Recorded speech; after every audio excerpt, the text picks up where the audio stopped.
Olá a todos, sejam bem-vindos a mais um vídeo aula aqui do nosso canal. Meu nome é Laender e hoje, um pouquinho de atraso, eu vou trazer para vocês aqui as atualizações do Power BI Desktop para o mês de agosto de 2018.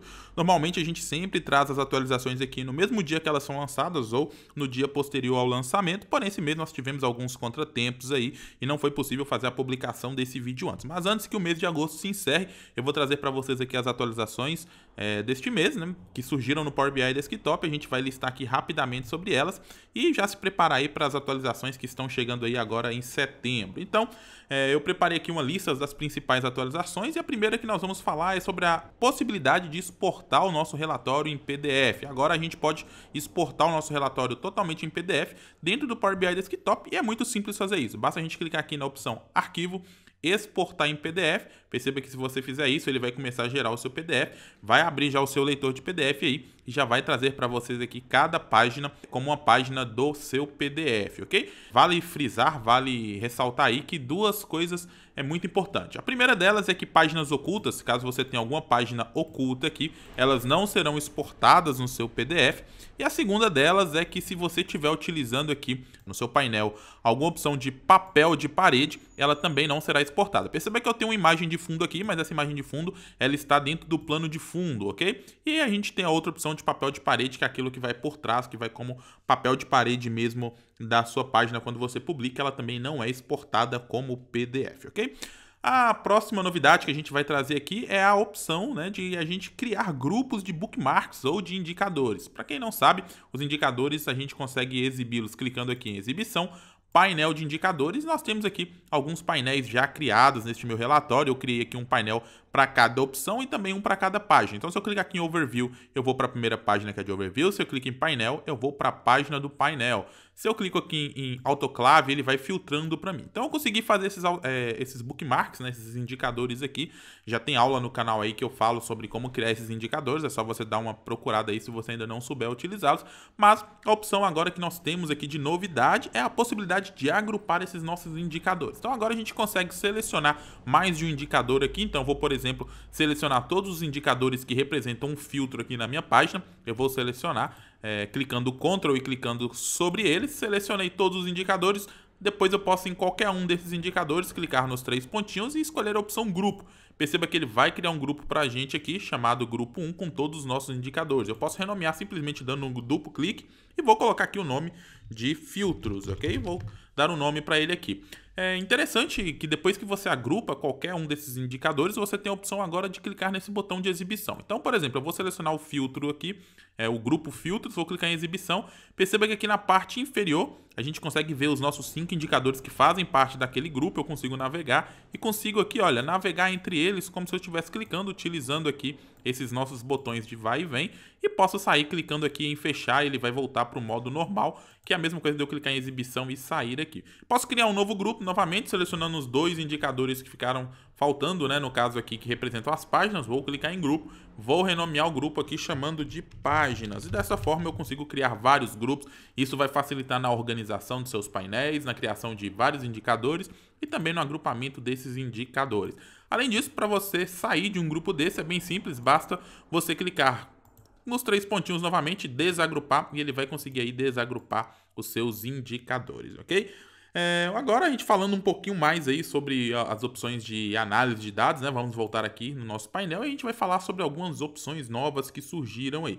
Uma dessas opções foi a possibilidade da gente fazer a formatação condicional utilizando os valores de campos, tá? Então, para vocês entenderem melhor, a gente só conseguia fazer uma formatação condicional utilizando um valor de uma medida, colocávamos ali por valor maior que tanto, menor que tanto, etc. E agora a gente consegue também fazer uma formatação condicional pelo conteúdo de uma célula utilizando o nome da cor de uma célula, quando eu digo de um valor que está determinado em uma medida ou em um campo, ok? Para vocês entenderem melhor, eu tenho aqui uma tabela de alarmes, deixa eu mostrar para vocês. Essa tabela de alarmes, ela está filtrada aqui, deixa eu limpar o filtro. Ela tem vários equipamentos, a data que um alarme aconteceu e o seu status de ok, not ok aqui. E a gente vai fazer uma opção para a gente conseguir fazer essa formatação. Como é que a gente vai fazer isso? Eu criei uma medida rapidamente aqui, chamada cor KPI. Essa cor aqui é bem simples, essa medida. Se vocês analisarem aqui, eu consigo ver aqui com o switch. Se o valor do meu alarme, né, o valor selecionado, já que eu vou puxar aqui para uma tabela, se aquele valor daquela linha específica, naquele contexto de filtro, for not ok, ele vai retornar para mim a palavra red, que significa vermelho em inglês, e se ele for ok, ele vai retornar a palavra green. Feito isso, eu vou trazer aqui, olha, vou trazer essa minha medida para cá, para esse meu visual onde eu tenho uma matriz aqui. Então eu vou trazer o Core KPI, vou jogar aqui, vocês conseguem ver que ele já trouxe aqui a formatação, porque eu já havia feito. Mas como é que eu fiz essa formatação? Clicando aqui, simplesmente, nesse nosso campo, a gente tem aqui a opção formatação condicional, e a gente pode escolher aqui tanto a cor da tela de fundo quanto a cor da fonte. Se eu clicar aqui em cor da tela de fundo, perceba que agora eu posso escolher formatar por valor do campo, e aqui com base em eu escolho, né, a minha medida ou o meu campo. Então, por exemplo, se eu selecionar aqui lá na minha tabela de alarmes, a minha medida chamada Core KPI, que é a medida que eu cliquei, automaticamente o conteúdo daquela nossa medida, tá, vai ficar com a cor que ela está escrita. Então aqui as palavras têm que estar escrito em inglês, né? Red, green, yellow, blue, etc. Você vai conseguir visualizar. Ou você pode ainda, por exemplo, fazer essa formatação condicional utilizando aí, por exemplo, as cores em hexadecimal. Por exemplo, eu vou clicar aqui para vocês verem, eu vou clicar em qualquer um desses meus visuais aqui, vou pegar algo aqui onde eu tenho cores de dados e eu consigo buscar aqui nesse visual uma cor. Então eu vou clicar aqui em personalizar cor, eu posso escolher a cor que eu quero, tá? Você pode escolher uma cor específica ou aqui no seu visual você clicar na cor, tá bom? A gente vai voltar aqui, ó, selecionando essa cor, você consegue visualizar aqui o código dela. Existem também outros softwares que fazem isso, como por exemplo o PicPic, que é um dos softwares que eu utilizo, que tem lá o conta-gotas, né, para buscar uma cor que você queira na tela, você consegue também, mas você consegue buscar essas cores aí em diversos lugares. Eu vou voltar aqui, vou reverter para o padrão aqui, para voltar para a cor que já estava, e agora eu vou fazer o seguinte, olha, onde que nós temos aqui o red, eu vou substituir isso pelaquela cor, tá? Eu vou clicar aqui, no lugar do red, na minha medida, eu vou colocar o conteúdo a cor, vou colocar aqui o hashtag antes, né, que o hexadecimal precisa disso, dou um enter e olha o que vai acontecer. A gente traz aqui o conteúdo e a cor que nós havíamos selecionado. Se você quiser que a cor não apareça, você pode fazer a nova formatação condicional na mesma medida, no campo, e aqui a gente vai escolher cor da fonte, vamos novamente selecionar a opção aqui de valor do campo, ok? E vamos selecionar lá a nossa medida que está criada aqui dentro de alarme, Core KPI, vou selecionar e a gente consegue visualizar aqui, por exemplo, essa nossa opção, né, com a cor tanto da letra quanto do fundo, utilizando o conteúdo da nossa medida ou do campo que você tenha feito. Então essa opção também é muito útil quando você quer trabalhar com formatação condicional com cores bem específicas, né? Ao invés de você utilizar aí as cores ali dentro do seu indicador, você pode colocar isso no conteúdo da sua medida e fazer a formatação condicional por aquela medida. E isso não serve somente aqui no campo que a gente está fazendo. Por exemplo, se eu quiser fazer uma formatação aqui do equipamento, eu poderia fazer o seguinte, olha, eu posso apagar essa medida aqui e mesmo ela não estando aqui no meu visual, eu consigo clicar aqui, vir em formatação condicional do campo que eu quero fazer, no caso é o equipamento, ok? Vou formatar pela cor de fundo aqui, vou colocar novamente aqui pelo valor do campo, e em valor do campo eu posso selecionar uma medida ou um campo que eu vou resumi-lo, né? Neste caso aqui eu vou selecionar aqui lá em alarmes novamente a minha medida Core KPI, dou um OK e a gente consegue ver aqui a formatação, né? Conforme as cores que a gente tinha naquele nosso campo lá, naquela nossa medida que a gente selecionou. Então os not OKs ficaram aqui de azul, né? Já que a gente mudou aqui, se eu quiser voltar aqui para o vermelho, colocando o red aqui, ele vai voltar também. Ok? E os OKs ficaram verdes. Então a gente também consegue fazer essa formatação. Além disso, a gente tem também agora a categorização, tá? A gente tem a categorização das nossas medidas. Isso é bem interessante porque muitas vezes a gente queria determinar ali um hiperlink, né? Quando a gente seleciona um campo, deixa eu mostrar para vocês aqui. A gente tem aqui em modelagem a opção de categorizar esse nosso campo, selecionando aqui a categoria de dados, ok? Então eu poderia selecionar qual que era a categoria de dados desse campo, se era uma latitude, se era um URL da web, um URL da imagem, só que a gente não conseguia fazer isso utilizando medidas, e agora a gente consegue. Para mostrar para vocês exatamente esse exemplo, eu preparei algo bem simples, tá? Eu fiz um indicador, uma medida que vai desenhar para a gente alguns círculos baseado em um cálculo que eu fiz. Deixa eu mostrar para vocês mais ou menos o que significa, que vocês vão entender melhor. Então aqui em último 5 tem uma medida que eu criei aqui, tá? Essa medida, ela utiliza aqui um contexto, né? Um cabeçalho de imagem, que é o Data Image SVG, tá? Então estou criando uma imagem SVG aqui. Tenho aqui toda a estrutura desse SVG com o tamanho dele, a altura, a largura. Porém, eu utilizei a nossa medida para fazer o seguinte. O que eu quero fazer com essa medida? Eu utilizei a função top N, né? Peguei os 5 últimos alarmes de cada um desses equipamentos que vocês estão vendo aqui, tá? Então, eu pego os 5 últimos alarmes e eu concateno esse valor repetidas vezes utilizando essa expressão circle aqui, que vai gerar para mim uma bolinha colorida, tá? E eu pinto essa bolinha colorida pela cor do ok ou not ok, baseado, né, no status. E eu vou pintar ali a cor, né, do nosso indicador, né, desse círculo que vai ser feito utilizando as cores verde e vermelho. Para você entender melhor, deixa eu mostrar para vocês. Então vamos lá, deixa eu tirar o filtro aqui da autoclave, tá? Eu tenho aqui 5 tipos de equipamentos, né? Balanças, envasadoras, que eu tenho aqui. O que eu quero fazer? Eu quero trazer para cá esse meu indicador último 5. Perceba que quando eu faço isso, eu vou trazer para cá, para esse meu visual, ele traz para mim, porém ele traz um texto. Se vocês olharem, é o texto que vai gerar essa imagem. Esse cabeçalho, ele é uma imagem, tá? Se você jogasse isso, por exemplo, no navegador e abrisse, você conseguiria ver. Essa imagem, ela desenha para mim 5 círculos, tá? E esses círculos são pintados de verde e vermelho conforme o status dos últimos 5 alarmes que aconteceram. Então, eu vou fazer o seguinte, como ele colocou isso aqui como uma imagem, a gente não conseguia antes categorizar essa nossa imagem, né? Essa nossa medida como uma imagem, como sendo uma imagem, como a gente conseguiria fazer com um campo, por exemplo. Porém, agora a gente consegue. Se eu clicar aqui em uma medida, eu tenho a opção agora em modelagem de aqui em categoria de dados também determinar o tipo de categoria. Neste caso, eu vou escolher o URL da imagem e vocês vão conseguir visualizar junto comigo aqui, olha, as 5 bolinhas que foram criadas utilizando essa medida, tá? Então eu consigo fazer aqui um concatenar desses 5 itens que estão dentro dessa minha tabela, colorindo de verde e vermelho aqui. Então, por exemplo, se vocês olharem aqui, eu vir aqui, por exemplo, nessa minha tabela e olhar os 5 últimos alarmes da balança, tá? Vocês vão ver que eles aconteceram nessa ordem, olha. Não ok, ok, não ok, ok, ok. Eu coloquei uma outra tabela aqui, tá? Pra gente ver todos os alarmes que aconteceram. Eu vou filtrar para vocês verem que é justamente isso que acontece. Olha aqui. Então, se você pega aqui a nossa balança, tá? Eu vou categorizar aqui na ordem de data decrescente, então você vai ver que os 5 últimos alarmes estão aqui no topo, tá?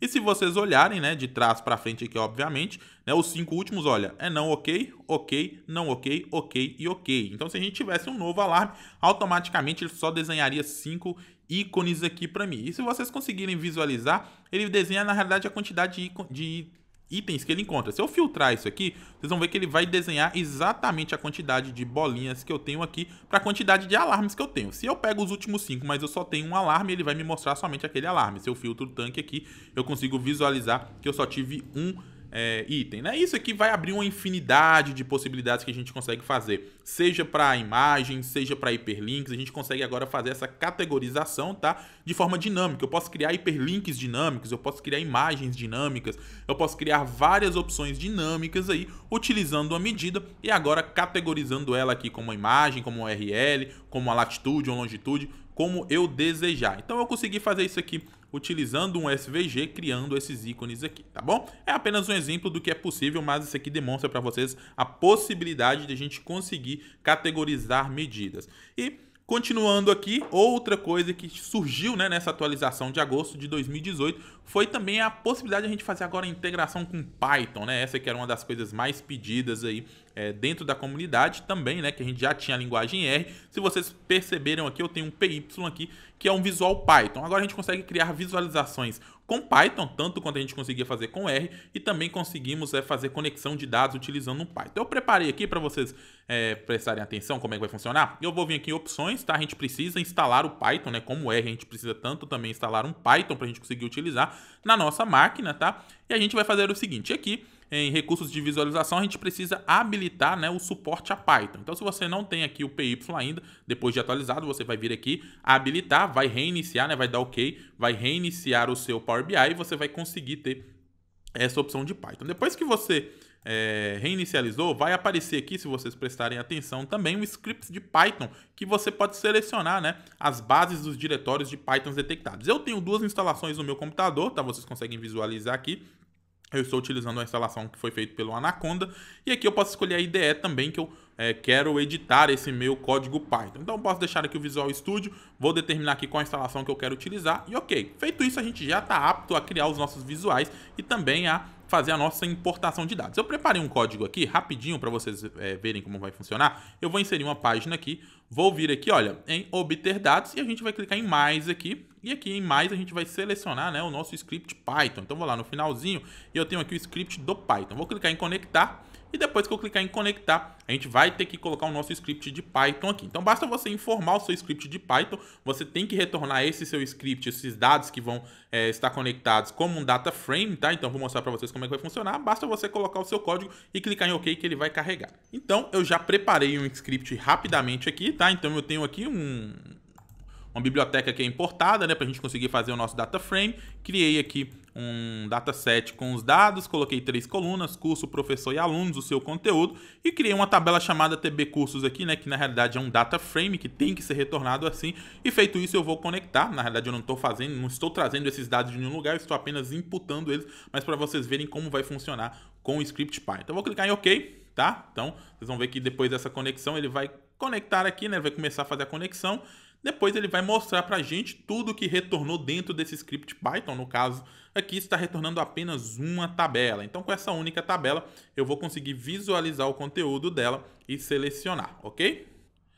Aí, a gente já consegue visualizar a nossa tabela, né? TB Cursos, que foi a tabela, e vocês olharem aqui exatamente o conteúdo que eu havia digitado, tá? Claro que isso aqui foi um exemplo bem simplório para a gente visualizar a integração com Python. Vou clicar aqui em editar ou em carregar ele, né? Se eu clicar em editar, ele vai levar para o Power Query. Se eu clicar em carregar aqui, ele vai trazer para a gente aqui já direto a nossa tabela. Então, vou trazer aqui, vocês vão ver que ele vai carregar minha tabela cursos, e eu fiz isso aqui utilizando o Python que está instalado dentro do meu computador, ok? Com a tabela carregada, a gente já consegue agora visualizar, né, o nosso TB Cursos aqui e o nosso conteúdo lá que foi trazido para o Power BI utilizando o Python. Vamos voltar aqui no nosso relatório, vamos aqui na nossa página de overview, a gente já falou sobre as principais atualizações desse mês. Além disso, tiveram algumas outras aí, né, algumas novas funções estatísticas de DAX que surgiram, tem a lista delas aqui, se vocês quiserem depois dar uma pesquisada sobre cada uma delas, mas a gente não vai ficar aqui, senão esse vídeo vai se alongar bastante, ok? Então é isso, espero que vocês tenham gostado dessas atualizações, né? Mais uma vez, gostaria de pedir desculpas pela demora na publicação desse vídeo com as atualizações aí do mês de agosto, mas agora em setembro, né, assim que surgir as atualizações, a gente já vai trazer aqui rapidinho, em primeira mão para vocês, todas as atualizações do Power BI. Um grande abraço e até o nosso próximo vídeo. Valeu!